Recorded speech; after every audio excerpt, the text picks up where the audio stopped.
This is chapter 5 of the book of Esther. On the third day of the fast, Esther put on her royal robes and entered into the inner court of the palace, just across from the king's hall. The king was sitting on his royal throne facing the entrance. When he saw Queen Esther standing there in the inner court, he welcomed her and held out the golden scepter to her. So Esther approached and touched the end of the scepter. Then the king asked her, "What do you want, Queen Esther? What is your request? I will give it to you, even if it is half the kingdom." And Esther replied, "If it please the king, let the king and Haman come today to a banquet that I've prepared for the king."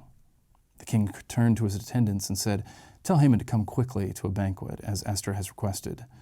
So the king and Haman went to Esther's banquet.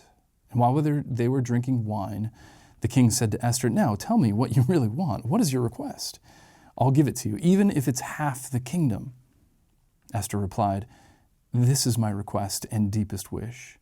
If I have found favor with the king, and if it pleases the king to grant my request and do what I ask, please come with Haman tomorrow to the banquet that I will prepare for you. Then I will explain what this is all about." Haman was a happy man as he left the banquet. But when he saw Mordecai sitting at the palace gate, not standing up or trembling nervously before him, Haman became furious. However, he restrained himself and went home.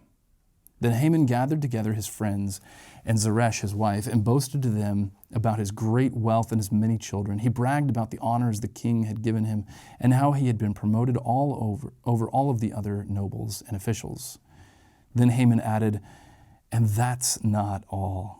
Queen Esther invited only me and the king himself to the banquet she prepared for us, and she's invited me to dine with her and the king tomorrow."